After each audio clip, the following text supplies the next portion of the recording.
Alright, I am playing through Fueled by Blood, my new Doom 2 level, with no monsters, so I can just show off the architecture and talk about the map, talk about the things I'm happy with, the things I'm not so happy with. Um, I'm playing in software rendering mode, because why not? The other video that I made was in OpenGL mode. It looks very different. That's my actual playthrough of the level. It's got lighting effects and all that fun OpenGL stuff that GZ Doom has, but this has no such thing. And we have the like weird janky software mouse look that makes you feel kind of sick. Um, anyway, so this is the starting room. This went through so many iterations, and um, I put some major constraints on myself by wanting to start in a very small room and then spiral outward. And I sort of built the entire level around that. Um, by the time I realized that this room was in fact very small, possibly too small, I'd built so much level around it that it would have been a ridiculous amount of work to really pull everything out and make it breathe. So this is kind of where I'm at. And this sort of goes in my list of things never to do again. But I'm glad I tried it because I think the concept is cool, and you will soon see why. I wanted to hint in this room that there was a bunch of stuff coming. And so what you're going to see is that even like the first few times you loop through it, stuff keeps changing. And the whole idea of the level is that there are a bunch of areas where you have to go through them multiple times, and each time you do, there's something different. It's not quite as fully realized as it could be in many cases, but I think it's a pretty cool exploration of that idea. And even the rooms that don't change a lot, you'll find yourself making sort of a spiral shape with your route. So I don't know, it seems cool kind of conceptually. Hopefully it translates into being really fun. I'm just noticing that I should have aligned this texture differently. Um, I could have put these crosses like on either side, but this is a matter of like last minute testing where something happens when you step off this platform when you come back later, and I realized that you could step off it from multiple angles, and that would screw up the line def actions that were set up. So I had to change a bunch of the geometry at the last minute just to account for bugs, and that meant making this space really cramped when you come off of this lift, and that meant expanding this, and I forgot to realign this texture. So yay, go me, seeing a mistake already in the first room. So when you step up here, a bunch of shotgun guys teleport in right here, and you'll get to shoot them all and get your free shotgun ammo as they drop their shotguns. Then there's a lock door right here. If you try to open it the regular way, nothing happens when you use the action button. So what happens is, hit this switch, you see this here gruesome thing. If you shoot it, this door opens. This is used multiple times in the level, and it originally didn't appear until later, but I figured people need to be taught about this as much as possible before it starts to get more difficult to find it. So yeah, there's a trap here. As soon as you step over this here line, this window opens, and there's a Revenant right there. He's not there now, but yeah, it's kind of a neat way to force the player forward, and then you get to here, and there's a whole bunch of low-level enemies, but like it's still hard because there's a lot of them, and it's really, really tight. So this area, I wanted to get a bunch of gameplay out of a small area. Right there, that was a small loop right there, right? So you start there, you go all the way around, you come back, you're up here, you hit the switch, and then you got to go down here. So this is like, I think of this as a sewer. You go around here, hit this button, and then you come back up again. This is probably lower than it needs to be. So all these lifts are like really long. But here's your first, I loop back here, and now this changes. So there's enemies here, right? So this wall's come down. You see the bloody bricks, which I love. This is like one of my favorite textures to use in this level. Come out here, this thing opens, a demon comes from there, so you notice it. Because if a demon came from there and you didn't notice and just kept wandering around, I think you'd get really confused and lost. So hit this switch, go, gee, I wonder what that did. Oh, it opened this door over here. Now you're exposed to more of the level.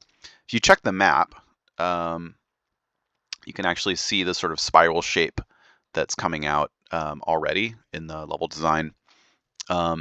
This area went through a lot of iterations in terms of look and feel. So I originally was using this really bright colored marble tile wall basically everywhere, and it looked really boring. The reason that so much of the level is actually visible already is that I'm using a trick where these walls are actually, you can see there are 3 textures, and what you're really seeing is a ceiling that is low to there and a floor that is high to there, right? So there's a floor, there's a ceiling, so then that's the upper texture, that's the lower texture, and then this stripe is the middle texture.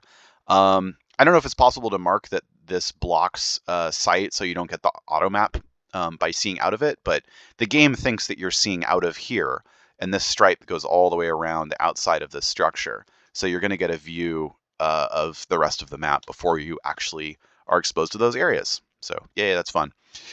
You'll see here also there is a room over room type thing. I mean, this is a sector that is a bridge, but basically, you know, this is one of those new Doom source port things. They are weird and a pain in the butt to set up. I used them a bunch early on, and then later when I wasn't trying to use the sort of spiral concept so much, I stopped using them as much because they kind of are more of a pain than they're worth most of the time. Anyway, so you hit a dead end here and find this switch, and you can see here more clearly this is sort of set up as a sewer. You can see the start of the level here. This is where the Revenant would be, and you got to jump in the sewer.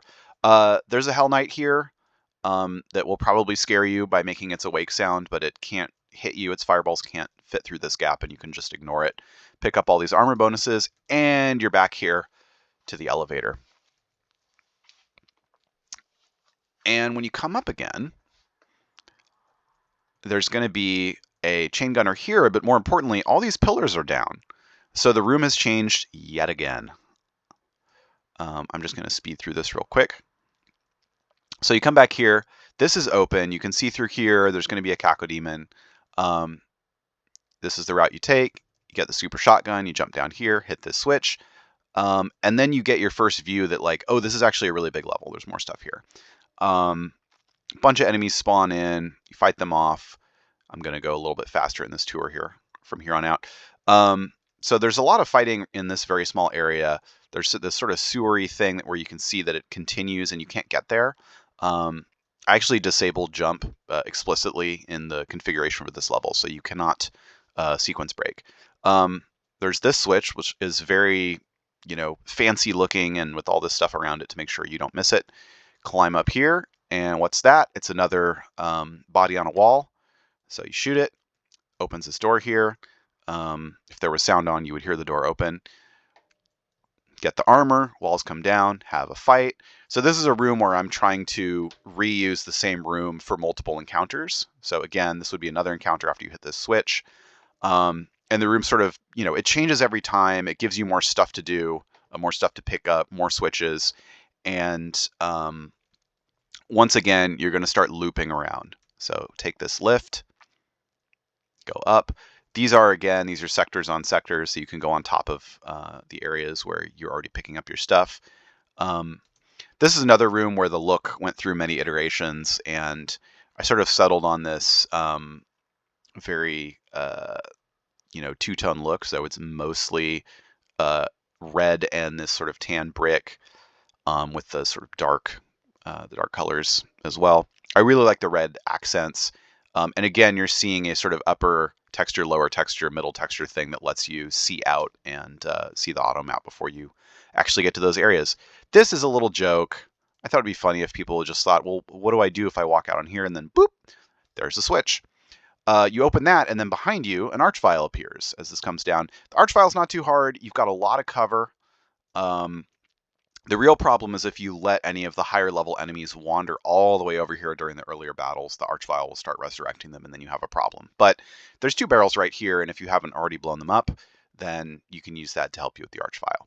You go in here, and I actually saw a playtester completely miss this room, and so I tried to make it extra obvious. It's lit really bright, and there's this arrow there on the floor. So hopefully people are not missing this. This is another one of those areas of, you know, like where playtesting is very, very important. I tried to make sure these switches are, you know, different textures. They're well lit, right? This is well lit. There's a light source there. This has oh, there's no light source, but it's a bright room, and you can tell that you're supposed to go in here. So that raises that. And once again, we're going in a loop around the room. At this point, you're done fighting stuff in this room, so I'm giving you a break. And you just go back here, and we again reinforce, hit the switch, shoot the guy, the door opens. I had to make the floor texture outside there as bright as possible. Like I wanted to find the brightest floor texture that didn't look bad to make sure, like absolutely sure that a player that did this would not miss that door opening. Like if they move here, they will see like, oh, there's stuff there. Let's go see what it is. And now you're outside, and this is blocking you. It looks very important. There's a lot of ammo here, and so players hopefully will note, okay, we're coming back to this later. I originally had a radiation shielding suit over here, and players would grab it and start wandering around in the lava and end up in this area, which they don't need to be at yet. So I removed that, and hopefully that does not that removes the incentive for people to sort of wander around and think they're supposed to explore inside the lava. There isn't anything there, and actually this armor, which I'm going to get hurt to go show you, was originally something you could pick up just by standing outside there, and I had to make it much more difficult to get. I really like this idea of, oh, it's green in there. Whoops. I like this idea of these areas where it looks like something broke and sort of shattered off. There's another one of those in here, which I forgot to point out, but there's, like, oh, there was a bridge there and there isn't anymore. It's your typical environmental storytelling stuff, but sort of my like headcanon about the Doom and Doom 2 level design, especially where it gets into the Hell levels, is that it's not just Hell, it's not just a Mars base that it has been encroached upon by Hell. It is something that's been physically corrupted by Hell, and that could explain all the weird architecture and stuff that doesn't make any sense. And I like to use that as a reason for weird stuff that doesn't make any sense. I think abstract level design can be really, really great. I love it so much. But I wanted this to be a little bit more motivated, and I downloaded the texture pack that I'm using, and there's a lot of sort of quasi-religious stuff. There's the crosses, and there's these stained glass patterns and things like that. And so I sort of thought, okay, well, there's kind of a story that we can use here, and maybe it's a cult. They're like mining blood and pain and suffering and using that to power whatever it is that cults think they're powering when they do their stupid stuff. So that's that. Let me go to this other room here. So this is another spiral. So you have to run through this multiple times in order to open everything up. I also wanted an encounter that used a lot of verticality. So you come in, you go up, a Revenant pops up there when you get up the stairs. You go all the way around. You might see this switch and hit it and go, well, gee, I don't know what that did. So it actually opens this up here, but you'll probably miss that the first time. Come down here and go, well, the only place to go is down here. Hit the eyeball switch. That brings that down. Now you have to come all the way back, all the way up and around. This is opened up back here and revealed more enemies. And now you can see very clearly from the switch the stained glass thing. So put 2 and 2 together, and you hit that, and it brings up this bridge here. Now you're going to be trapped in this room until you cross this line def right here to get the key, and then you're let out.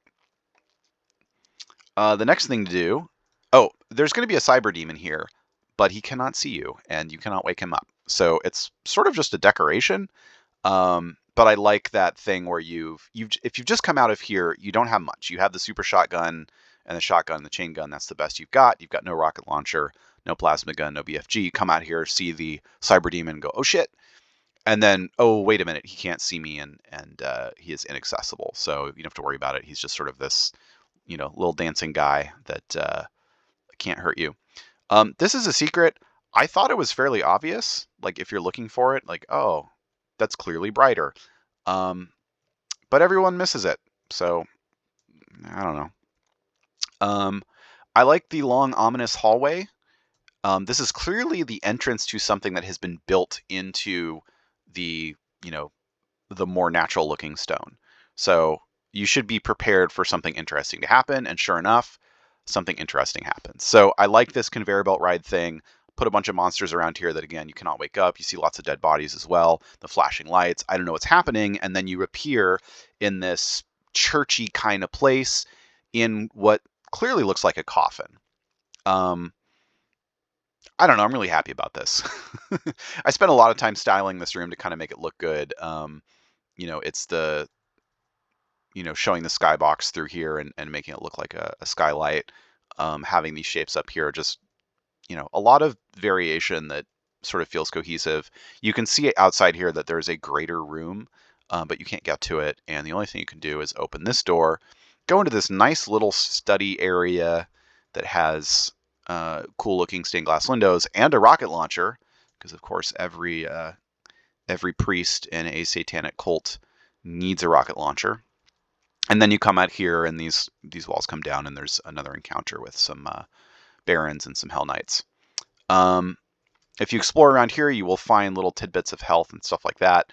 I like the contrast of the sort of bright, lightly colored churchy area with the very dark, much more ominous, everything's covered in blood aesthetic. And then as you come out here, there's an archvile. There's enough cover here, and you can just duck behind these walls, and you will have a super shotgun, and you might have some rockets left. So it should be a very manageable encounter. And then we do the body on the wall thing again. So shoot that. This comes down. There's your teleporter. Now you're back out. So now you've got 2 keys, and one of these is for right here. Again, there's the body. You shoot it. This comes down. A bunch of encounters in here. A lot of things to fight. A lot of ammo to pick up. And then I really wanted, for people who wanted to explore before hitting any buttons, I wanted people to find this weirdly locked off area, right? It's blocked by decorations, which is a really unusual thing to do. And so people are going to think, well, how do I get here? How does this work? What's going on here? And it's a very long way from there to the switch that drops you into that area. But before we go there, I want to go here first. And this was, I wanted to make sure to have a little alcove where people feel like they're exploring and finding something new and then realizing, oh, that's where the plasma gun is. But as you get it, an archvile comes at you. You probably have auto weapon switch on, so you will equip this, and you can just hold the button down, and more than likely he'll flinch and he won't be able to hit you, as long as you were paying attention. But now you can go here, and you are equipped for this enormous encounter. So there's actually a ton of stuff here, like a ridiculous amount of enemies. But the important thing is that there's basically no way for you to cheese this area by running all the way here, right? As long as there's enemies, you can't really get there in time, and you're not supposed to. So if you walk out here and you let it close, like, you're stuck. There's no way back up. But I make sure to give you plenty of weapons and ammo. I was supposed to be talking about architecture for this. I get sidetracked explaining the encounters. This is an area where I knew I wanted to drop the player down into an area and give them a brand new type of encounter that hasn't happened in the level up to this point, and sort of to give you a taste of, like, this level is a journey, and we're going to start at a medium difficulty and work our way up to higher and higher difficulties.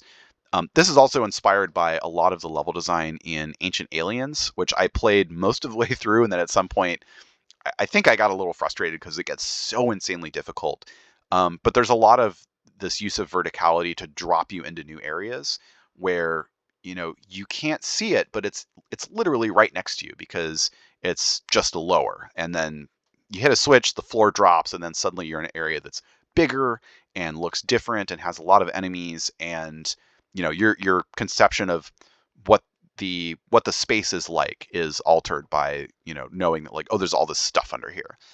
I love that type of design. I think it's a great use of the the sort of 2.5D engine where you can't do rooms on top of rooms, but you can do stuff like this.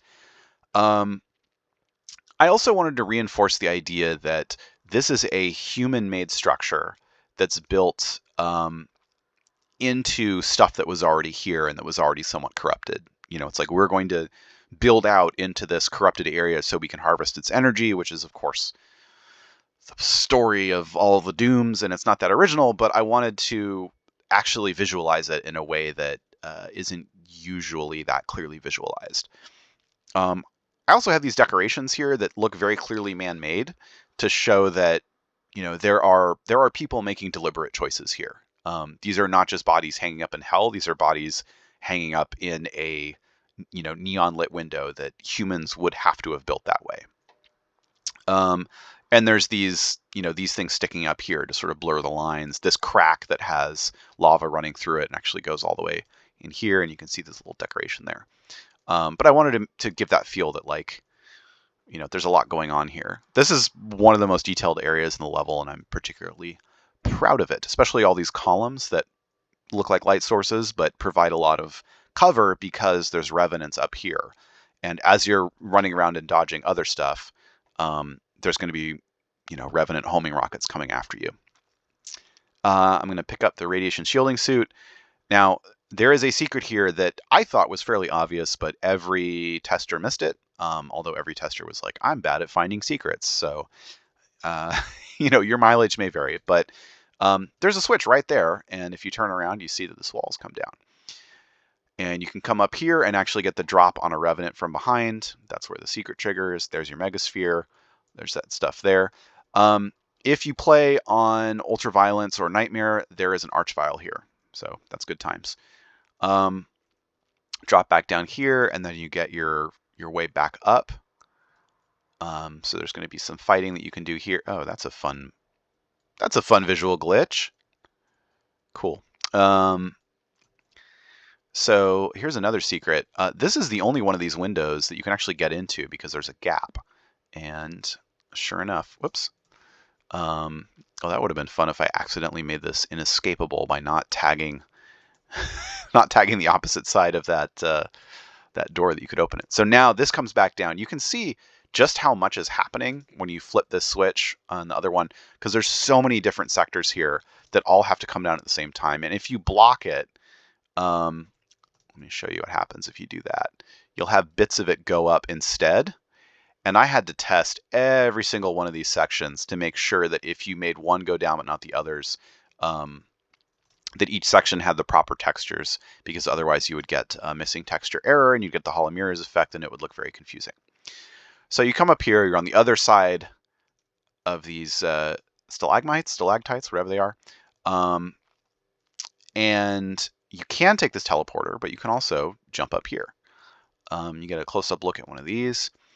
And I do the invisible lift trick there. A bunch of enemies come up and surprise you. Hit that switch, those bars come down, you can go to that area. So, originally, this switch that makes those bars come down was way back in here. But of course, people hit the switch and said, I have no idea what that did. Went in the teleporter. The teleporter was like way over here because I didn't want to put them too far away from how they got in there. And then they would go, well, I don't know what that switch did, and then just wander around. I do not want that to happen. A lot of the iteration on this level was, when there was testing, was watching people test, watching them hit a switch, and go, I don't know what that did.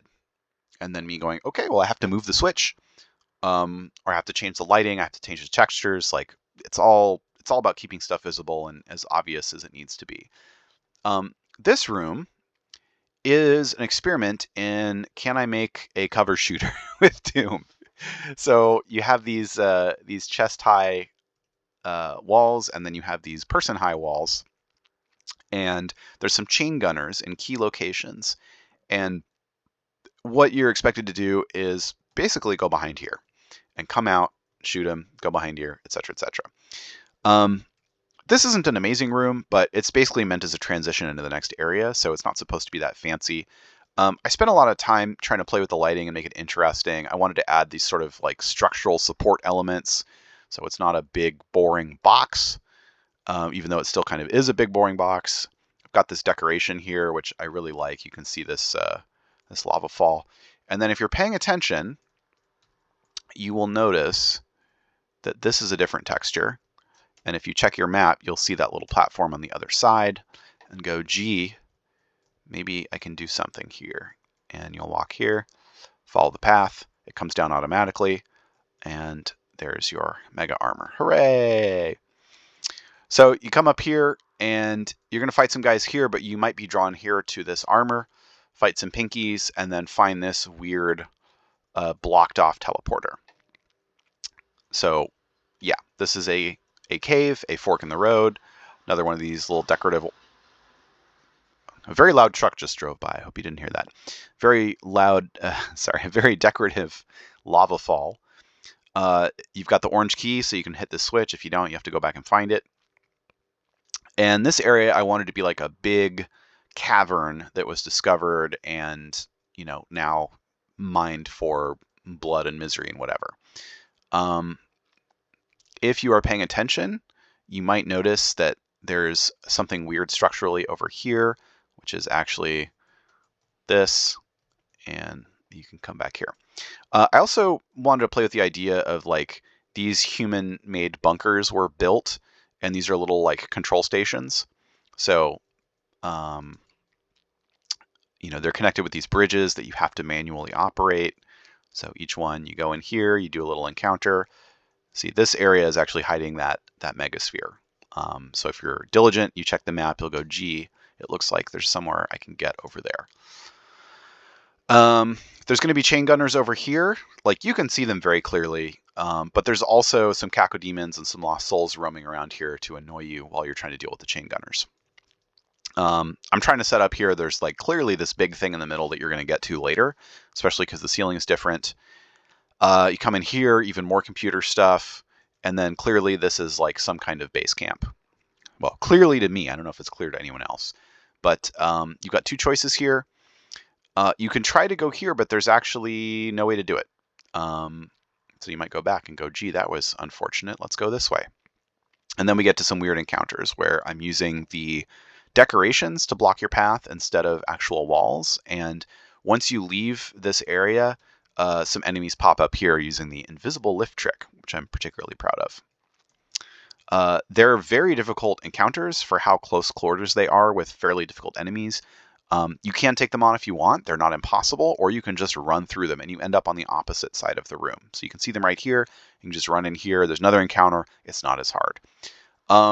Another area where I wanted to show that there is a human-built area at the very edge. Maybe this, you know, still maintains that religious, quasi-religious connotation with the crosses and the books. There's going to be demons on top of the books. This is a monster closet, of course. Who doesn't like a blood ceiling? Just admire that blood ceiling. Okay, anyway, so we can cross this now, and we get another little base camp set up. Like, oh, we need to stop here for supplies, and hopefully you will see this. It doesn't show up on the auto map. I should have marked it, but this says run. What happens here is we have another spiral, and every time you cross one of these line defs, enemies will spawn in right behind you. If you're paying attention at the very beginning of the level, I use this structure, this type of thing, to show when enemies are going to spawn in or where they're going to spawn in. So you could deduce, if you were paying very close attention, that that's what's going to happen. But I put the run to make sure that you just book it if you're paying attention, because every single one of these is going to spawn in enemies directly behind you. You don't need to fight them all. It will be a big pain in the butt. And once you get here, you get the payoff, which is you get your invulnerability. Which I'm going to try not to pick up because I'm just making a video here and it looks ugly. These things lower to show that the things that look like that elsewhere will lower if you're paying attention. Here's a secret. Easy to miss, but also easy to get by accident. And there's a goofy little ladder in there in case you fall into the middle of this spiral. Boop. Yeah. But the cool thing is that you can go all the way back this way and go back into this teleporter, or you can just jump off and go into one of these sort of safety backup teleporters. So we're going to go back here. We can go to the opposite one here. These are up. Hit that. And you can see those things lowered. Go all the way back here. And we can see now there's a teleporter. And boom, we're back here. And boom, we're over here. So now we're on a platform where we can see all the stuff that we just did. and a new hallway that we didn't have access to before. This hallway was originally very nondescript because I wanted it to look like another part of the cavern, but testers didn't really like grok the importance, and there was also like this switch was off in the wall, and so somebody like literally just ran right past it, jumped onto here, and totally missed what they were supposed to do. So a lot of the time you just have to be incredibly obvious. Oh my god, this has been going on for 30 minutes. Okay, let's hurry it up.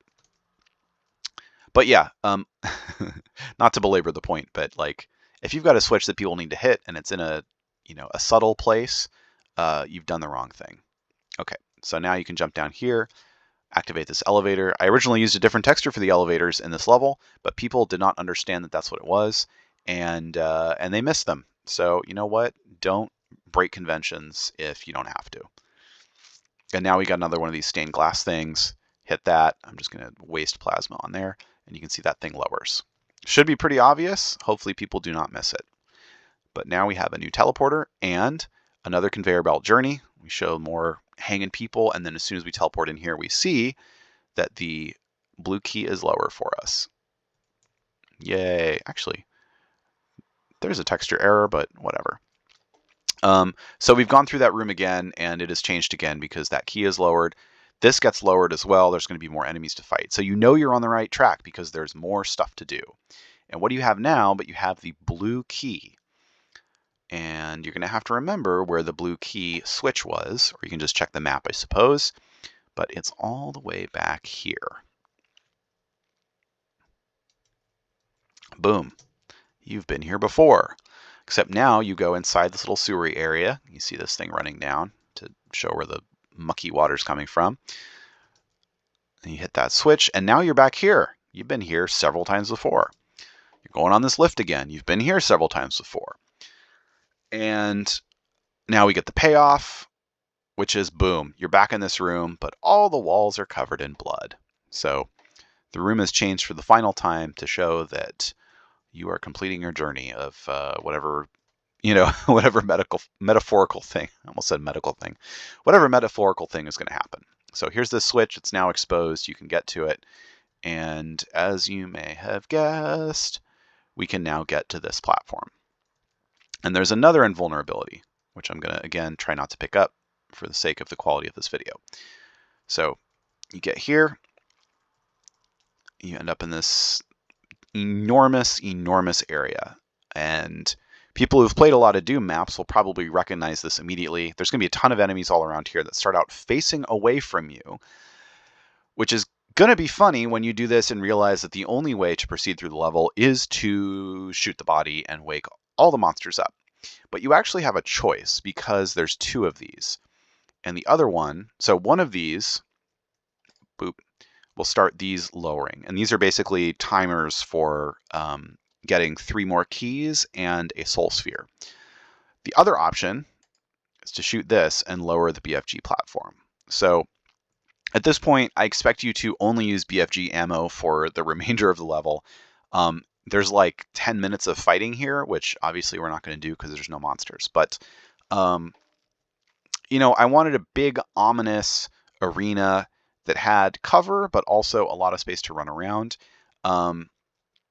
There's medikits, there's plenty of health. Not a ridiculous amount, so you still have to play pretty careful, but there is this, which I wanted to make sure was very clear to players. There's a lift here. So basically, you can sort of try to understand what's going on here as all the monsters are infighting, hopefully, which is, oh, there's these 3 switches. I'm going to need to get 3 keys. There's the megasphere to get me started. And then what happens is, see, these are actually different heights. So as they lower, it's kind of timed. So you can't get all the keys at once to start with. But when you do get this key, it actually teleports in all the enemies from the little conveyor belt ride from earlier. Well, it teleports basically a third of the enemies each time you get a key. So that would be a third. This would be another third. I get this. And then this is the final third here, which I'm going to wait for. But basically, each of those encounters includes at least 1 Archvile and 1 Cyberdemon. So you're going to have to be careful, But if you really know how to use the BFG and you know how to use cover and you know how to initiate infighting between the high-level enemies, you should generally be okay. And I've had the majority of my playtests where it does take a while, but I don't die. So that's the important part. I personally enjoy the battles where I have a lot of free reign to sort of run in circles and try to instigate infighting. And wait for it to play out and sort of take pot shots on the side. I think that's fun. I don't know if everyone thinks that's fun, but I certainly do. So once you've gotten all the keys, you come back here, you hit all the switches, and it opens up over here. So each of these three things was a little barrier that was key switch activated. I wanted a nice little run up to the end of the level. Not too much, but you know, you need some kind of visual payoff that you made it. And it's not a lot. It's not a lot, but at least it's something. And I wanted to be able to tease it. So you can see a lot of this even before you've hit those switches and, you know, think like, okay, this is an important area. I'm going to go here later. Yeah, what else? You know, this area needed to look interesting from the outside. You cannot go. Oh, you can go back. I totally forgot you could go back. I actually forgot that you could go back so much that I built another teleporter here that does the same thing. I'm good at this, aren't I? Well, that's what happens when you spend several years on and off building a level and then finally decide to finish it all at once. Anyway, that's the end. Thank you for watching this much of the video if you got this far. Apologies for the strobing here. I know that that is not easy on the eyes. All right, thanks for watching.